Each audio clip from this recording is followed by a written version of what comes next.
Bienvenidos al primer podcast de Club Potter. Estamos muy emocionados de que por fin hemos podido empezar esta idea que hemos trabajado durante ya mucho tiempo y que ha estado evolucionando y que hemos estado planificando. Ya por fin nos hemos puesto detrás de los micrófonos y estamos listos para empezar a contar las historias del mundo mágico de Harry Potter.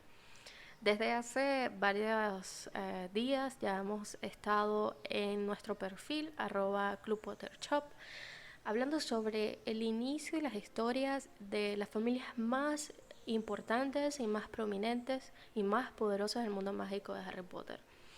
Pero en esta oportunidad queremos contarles las historias del colegio Ilvermorny. Este colegio, ubicado en Norteamérica, es uno de los colegios más importantes dentro de la historia del mundo de Harry Potter y que sabemos y estamos casi seguros de que va a tener una gran importancia en las nuevas películas de Animales Fantásticos. Así que sin más preámbulos vamos a hablar sobre la historia de Ilvermorny, pero por supuesto lo vamos a hacer con base. Hemos encontrado la historia de este colegio en la página oficial de Harry Potter, que es pottermore.com. Ustedes pueden entrar y leer la historia ahí. Hemos sacado toda esta información de ahí y vamos a narrarles la historia de Ilvermorny. Así que si quieres conocer más sobre este colegio ubicado en Norteamérica, entonces sigue escuchándonos.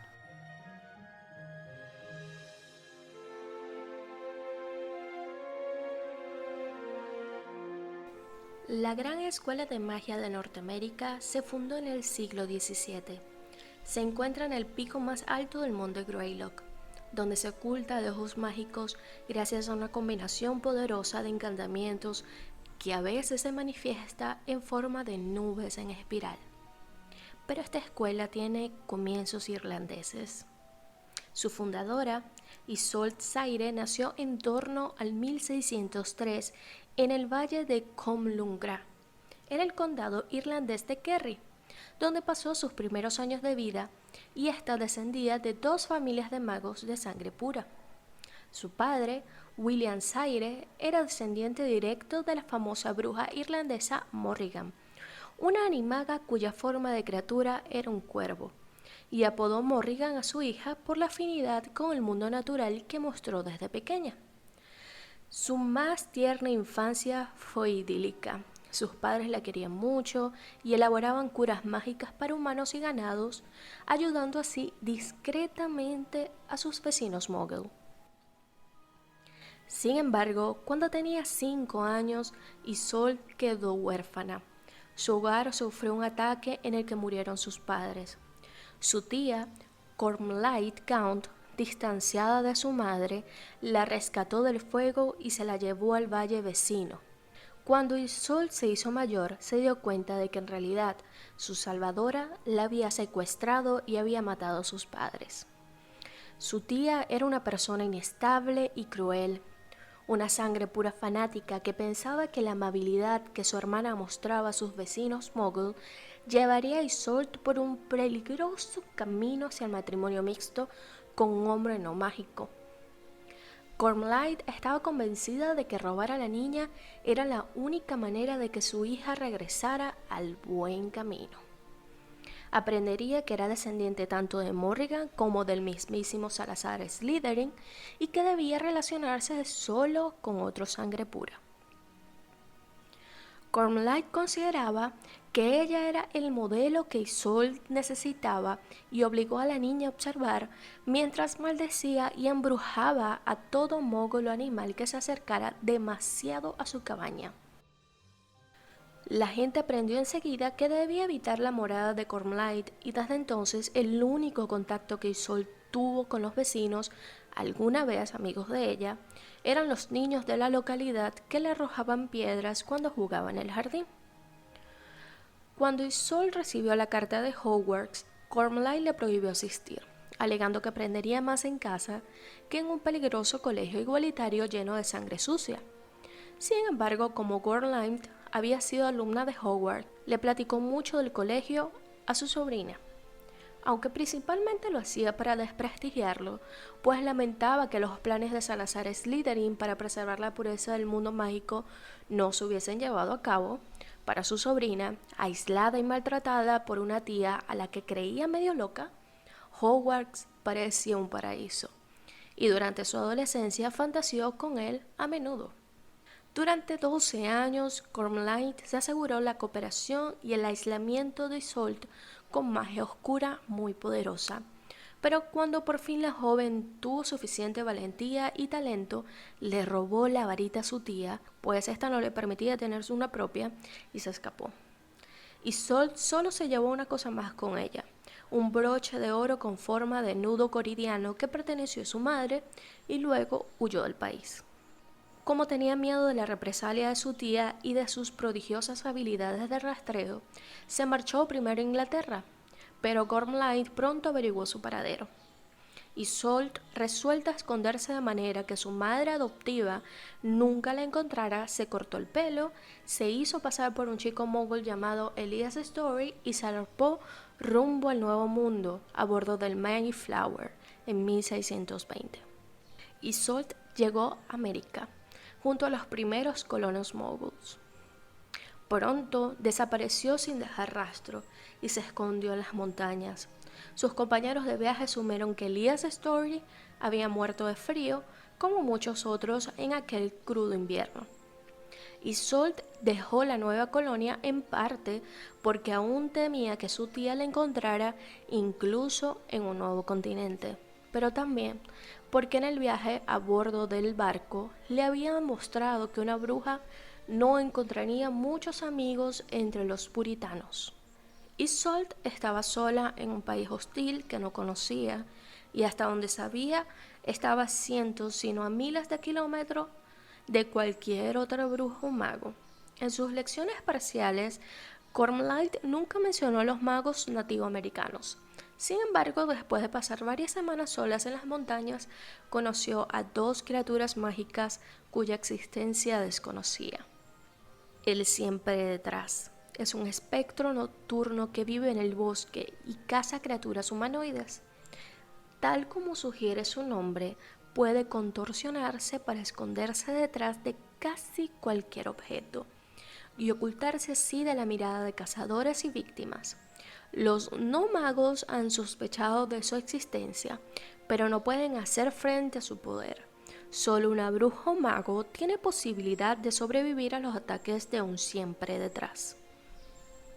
El Pukwudgie es una criatura nativa de América, un pariente lejano del duende europeo, de poca estatura, con la cara gris y las orejas largas.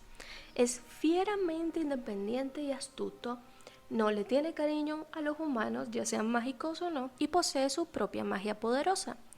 Los Pukwudgies cazan con flechas que contienen un veneno mortal y disfrutan jugando bromas a los humanos.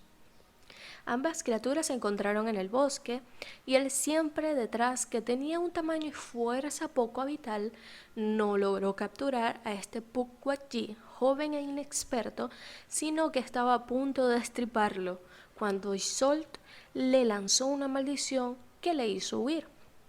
Isolde no sabía que el Pukwudgie pudiera ser extraordinariamente peligroso para los humanos, así que lo recogió y se lo llevó a un refugio improvisado para cuidarlo hasta que recuperara la salud. El Pukwudgie declaró que estaba obligado a servir a Isolde hasta que tuviera una oportunidad para devolverle el favor. Para él era una gran humillación estar en deuda con una bruja joven que era tan ingenua como para vagar por un país que desconocía, en el que un Pukwudgie o un siempre detrás podía atacar en cualquier momento. Así que Isolde tuvo que escuchar las diarias quejas de esta criatura mientras éste le seguía el paso lento. A pesar de la ingratitud de Pukwudgie, Isolde lo encontraba entretenido y le agradaba su compañía. Con el tiempo se fue forjando una amistad casi única en la historia de sus respectivas especies. Fiel a los tabúes de su gente, el Pukwudgie se negó a decirle su nombre, así que Isolde decidió apodarlo William, igual que su padre. William empezó a enseñarle a Isolde las criaturas mágicas que él conocía.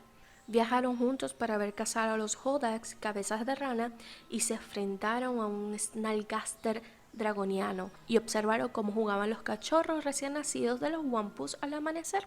Lo que más fascinó a Isolde fue la gran serpiente cornuda del río que tenía una joya en la frente y que vivía en un arroyo cercano. Hasta su guía, Pukwudgie, se sentía aterrado ante esta bestia, pero para su asombro, Isolde parecía gustarle a la serpiente cornuda. Lo más alarmante para William era que Isolde aseguraba entender lo que la serpiente cornuda le decía. Ella aprendió que no debía hablarle a William de su extraña afinidad con la serpiente, ni informarle de que la serpiente le parecía contarle cosas. Empezó a visitar sola el arroyo y jamás le contaba al Pukwudgie dónde había estado. El mensaje de la serpiente era siempre el mismo: hasta que no pertenezca a tu familia está maldita. Isolde no tenía familia excepto Cormlide, allá en Irlanda, y no lograba entender el críptico mensaje de la serpiente cornuda, pero tampoco sabía si la voz que parecía hablarle era imaginación suya o no. Isolde pudo reunirse finalmente con gente como ella, aunque en circunstancias trágicas. William y ella estaban buscando comida en el bosque un día cuando oyeron un ruido espeluznante no muy lejano. William gritó a Isolde que no se moviera y salió corriendo a través de los árboles con la flecha venenosa presta. Por supuesto, Isolde no siguió sus indicaciones y se encontró con una escena horrible al llegar a un pequeño claro poco después. El mismo siempre detrás que había intentado matar a William había tenido más éxito con un par de ingenuos humanos que ahora yacían muertos en el suelo. Peor aún, muy cerca habían 2 niños gravemente heridos que esperaban su turno, mientras el siempre detrás se preparaba para destripar a sus padres. Isolde y el Pukwudgie vencieron sin dificultad al siempre detrás y esta vez lograron destruirlo. El Pukwudgie estaba encantado con su labor de aquella tarde y siguió recogiendo moras, ignorando los leves quejidos de agonía de los niños que yacían en el suelo. Isolde le indicó muy enfadada que ayudase a llevar a los niños al refugio y William hizo una rabieta. Los niños, según dijo, ya estaban muertos. Ayudar a la humanidad iba en contra de las creencias de su especie. Isolde solo era una infortunada excepción porque le había salvado la vida. La insensibilidad del Pukwudgie enervó a Isolde y le propuso salvar la vida de uno de los niños para compensarla por ese episodio. Los 2 niños estaban tan enfermos que temían aparecerse con ellos, pero insistió en llevarlos al refugio. A regañadientes, el Pukwudgie aceptó cargar al niño mayor, quien se llamaba Chadwick, mientras que Isolde cargó con el pequeño Webster de vuelta a su refugio. Una vez allí, Isolde le dijo furiosa a William que ya no lo necesitaba. El Pukwudgie le echó una mirada furibunda y se desvaneció. Isolde había sacrificado a su único amigo por 2 niños pequeños que quizás no sobrevivirían.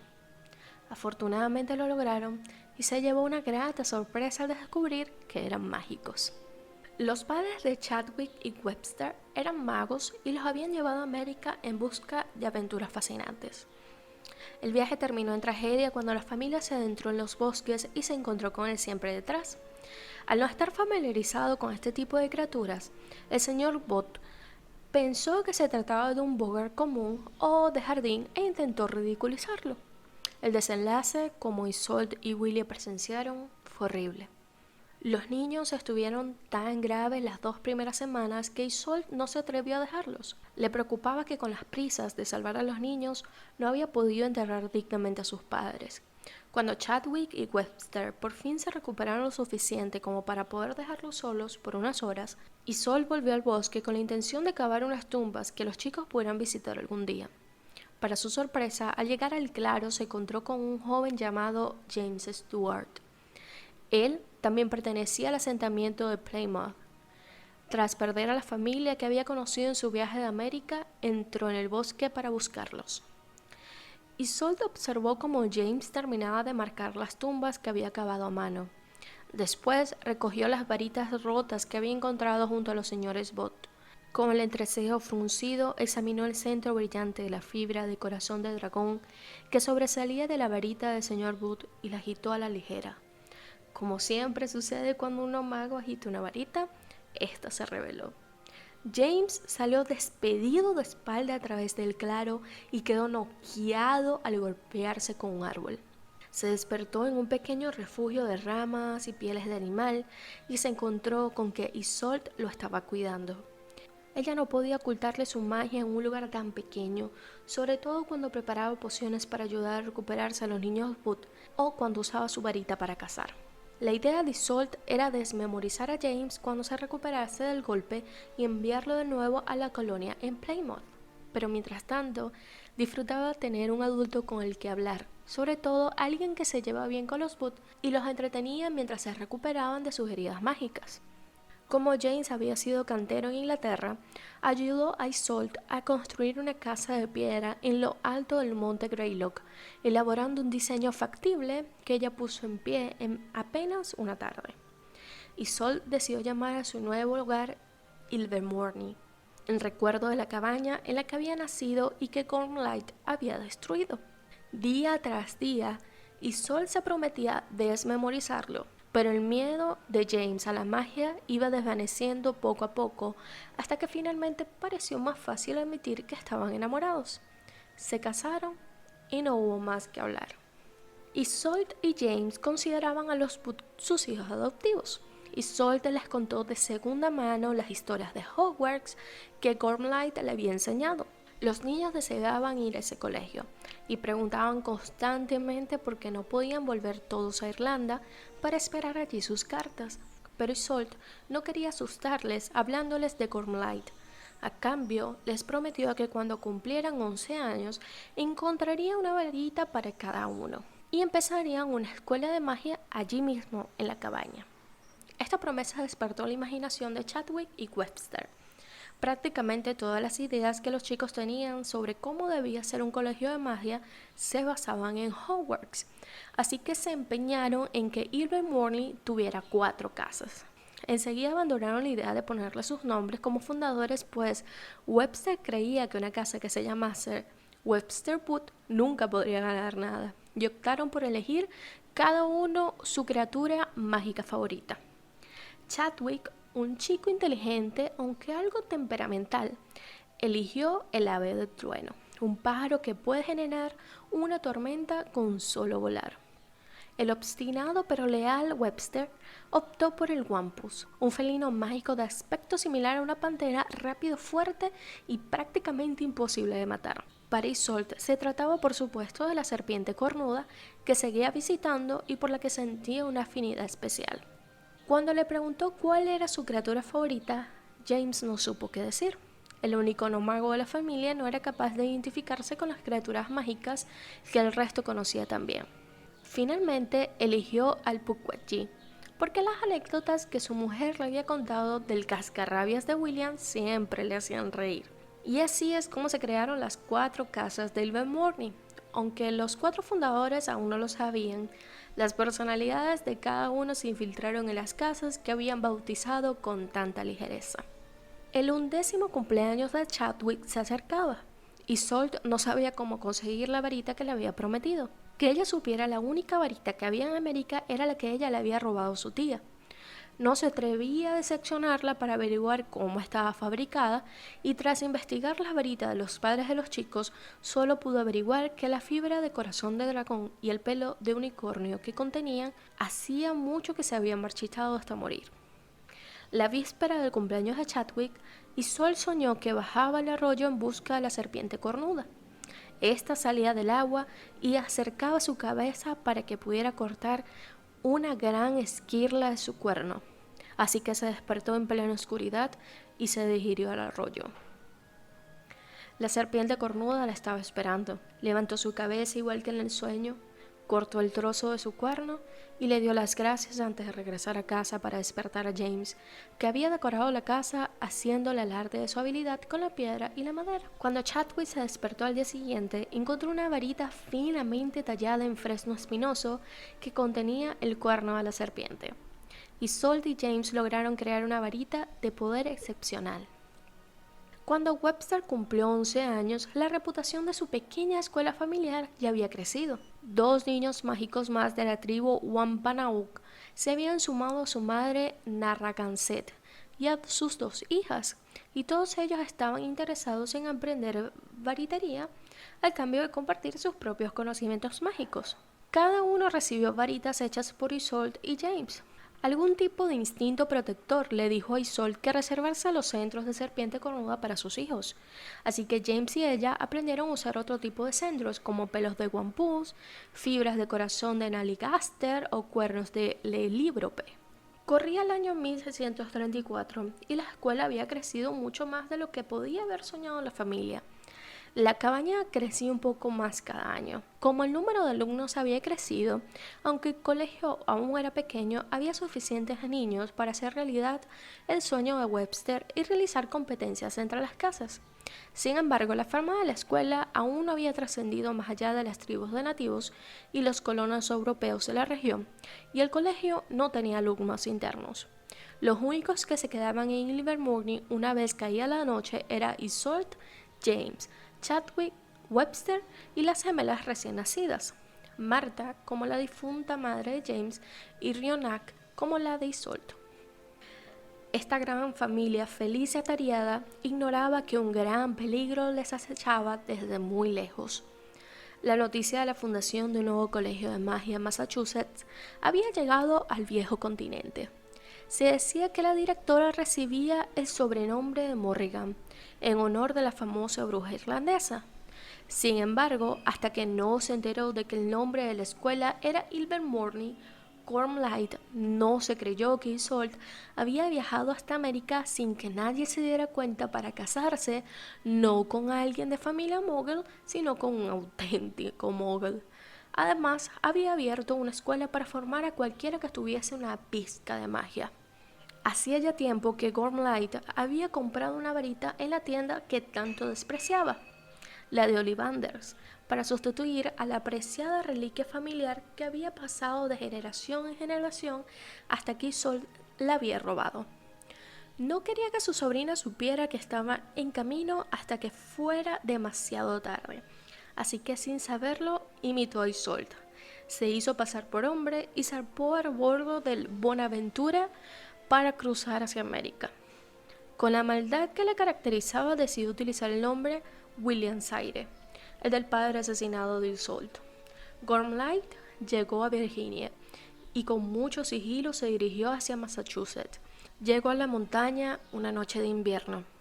Se proponía devastar la segunda Ilvermorny, matar a los padres que habían frustrado su ambición de formar una gran familia de sangre pura, secuestrar a sus sobrinas nietas, las últimas de tan sagrado linaje, y regresar al Valle de la Bruja con ellas.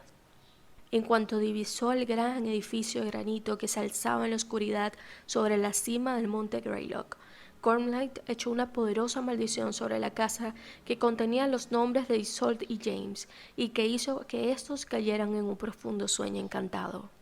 Después pronunció una sola palabra silbante en lengua parcel, la lengua de las serpientes. La varita que durante tantos años había servido fielmente a Isolde tembló una vez en la mesita de noche mientras ella dormía y se desactivó.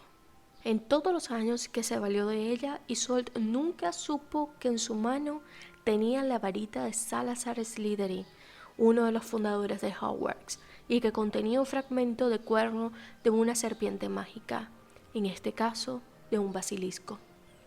El creador había instruido a la varita para que se durmiera cuando se lo ordenara. Este secreto había pasado de generación en generación a través de los siglos a cada miembro de la familia de Slytherin que la poseyera. Lo que Gormlide no sabía era que en la casa vivían otras 2 personas a las que no había encantado, pues no había oído hablar ni de Chadwick, de 16 años, ni de Webster, de 14. El otro dato que no sabía era lo que contenía el centro de sus varitas, el cuerno de serpiente de río.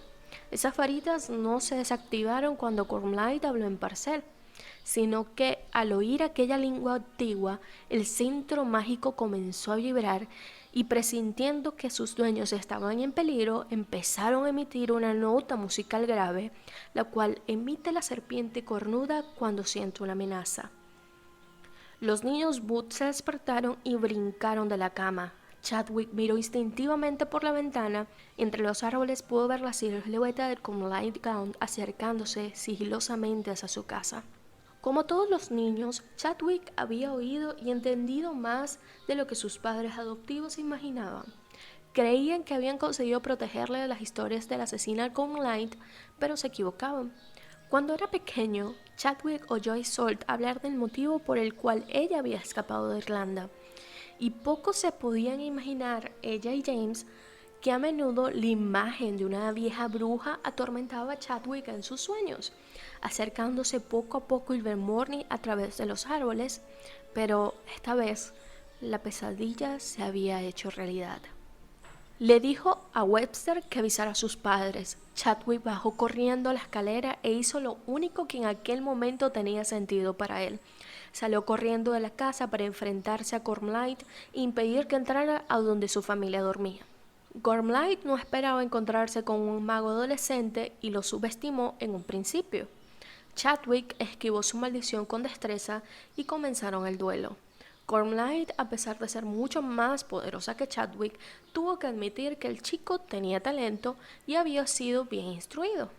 Mientras le echaba maldiciones con el objetivo de someterlo, lo hacía retroceder hacia la casa y le preguntó sobre el origen de su familia, pues, según dijo, detestaría matar a un sangre pura.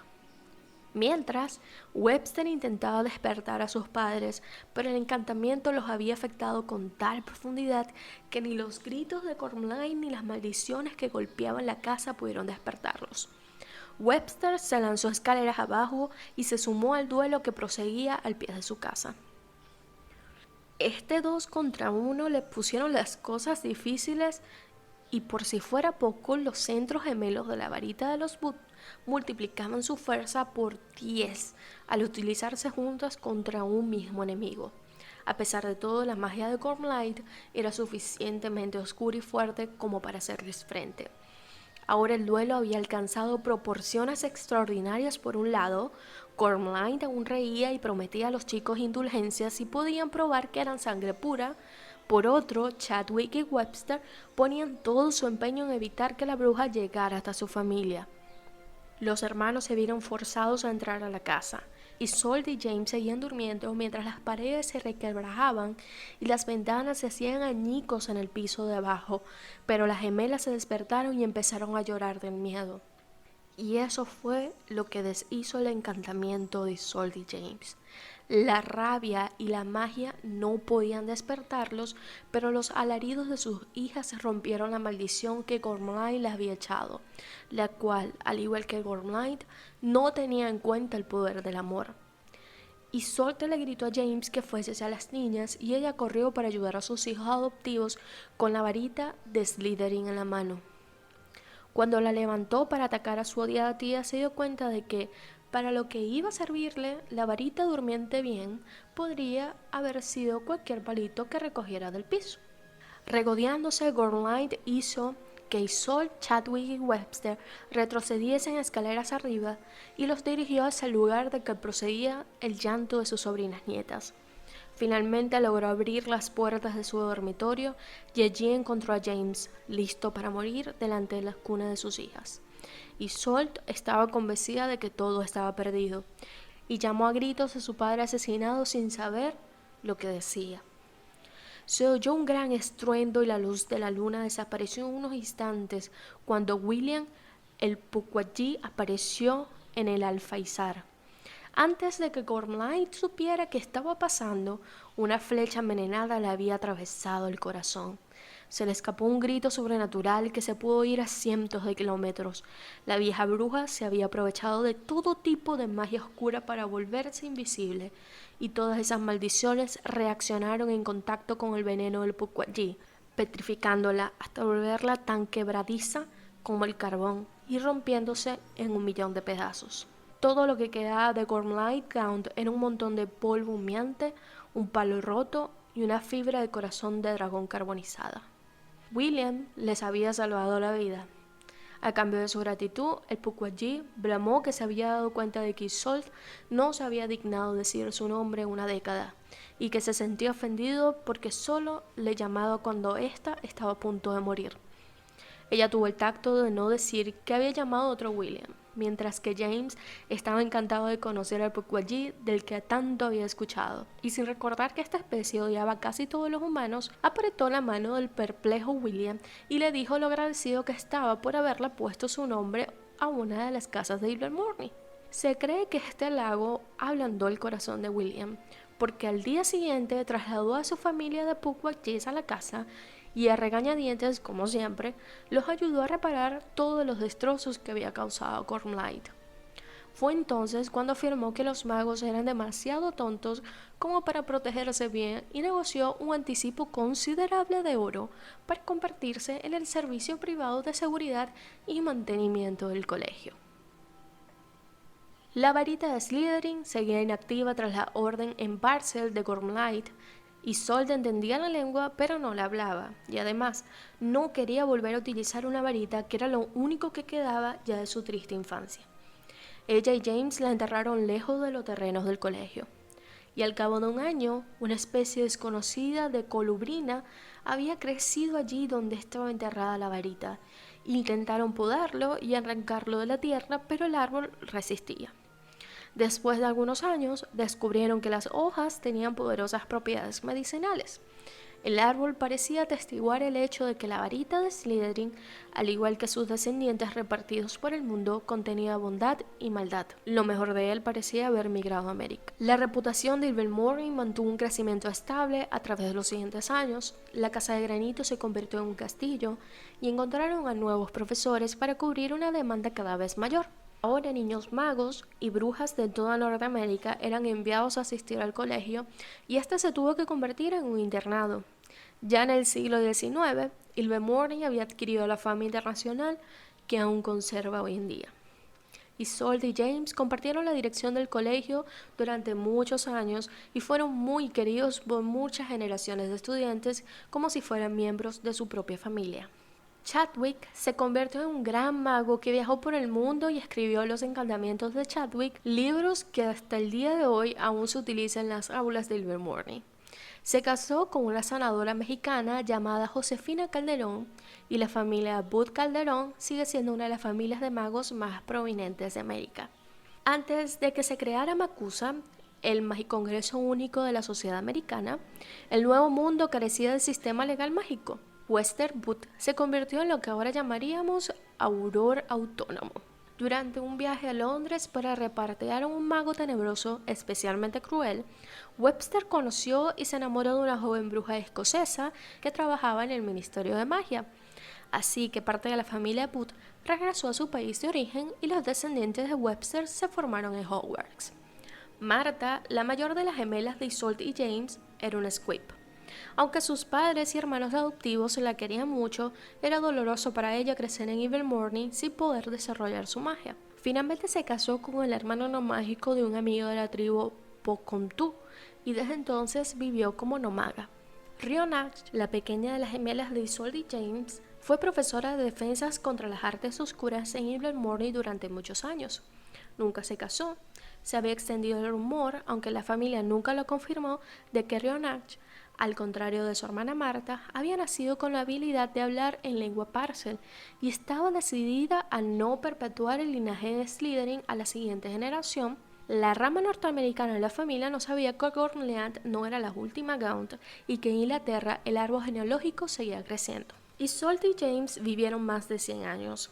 Habían visto a la cabaña de Ilvermorny convertirse en castillo de granito y murieron sabiendo que su colegio era tan famoso que familias mágicas de toda Norteamérica suplicaban poder educar a sus hijos allí. Habían contratado personal, construido dormitorios y ocultado el colegio de los chismes de los no magos con ingeniosos encantamientos. En resumen, la niña que había soñado con ser alumna de Hogwarts había ayudado a fundar el equivalente norteamericano. Ilvermorny hoy en día. Como sería de esperarse de una gran escuela cofundada por un no mago, Ilvermorny tiene fama de ser una de las instituciones más democráticas y menos elitistas de todas las grandes escuelas de magia. Unas estatuas de mármol de Isolde y James flanquean la entrada del castillo de Ilvermorny. Las puertas dan a una sala redonda rematada con una cúpula de cristal. A media altura, un balcón de madera recorre la sala. La estancia no tiene más decoración que 4 enormes esculturas de madera que representan las casas, la serpiente cornuda, la pandera Wampus, la vega del trueno y el Pukwudgie. Mientras el resto del colegio observa desde el balcón, los nuevos estudiantes entran en fila al redondo vestíbulo. Se distribuyen alrededor de la sala y uno a uno deben ir hasta el centro y colocarse sobre el símbolo del nudo coridiano, grabado en el suelo de piedra. En silencio, el colegio espera a que las esculturas encantadas actúen. Si la serpiente cornuda quiere al alumno, el cristal engarzado en su frente se ilumina. Si el Wampus lo escoge, se oye un rugido. El ave del trueno indica su aprobación batiendo las alas y el Pukwudgie alza una flecha al aire. Si más de una escultura indica que desea incluir al alumno en su casa, el alumno es quien decide. Rara vez, quizás una por década, recibe un alumno una invitación a las 4 casas. Serafina Pickery, quien presidió el MACUSE en 1920 y 1928, fue la única bruja de su generación que recibió tal honor y eligió la serpiente cornuda. Hay quien dice que las casas de Ilvermorny simbolizan al mago o bruja completo. Serpiente cornuda representa la mente, Wampus el cuerpo, Pukwudgie el corazón y el ave del trueno el alma. Otros aseguran que serpiente cornuda elige a los sabios, Wampus a los guerreros, Pukwudgie a los sanadores y el ave del trueno a los aventureros. La ceremonia de selección no es la única gran diferencia entre Hogwarts e Ilvermorny, aunque sí tienen muchas similitudes. Tras haber sido asignados a una casa, los estudiantes deben pasar a una gran sala en la que eligen o son elegidos por una varita. Hasta que se revocó la ley de Rappaport en 1965, la cual imponía un encantamiento muy estricto del Estatuto del Secreto, a los niños no se les podía dar una varita hasta que llegaban a Ilvermorny. Y lo que es más, tenían que dejar las varitas en Ilvermorny durante las vacaciones y solo cuando cumplían 17 años, la bruja o mago tenían permiso legal de llevar una varita fuera del colegio.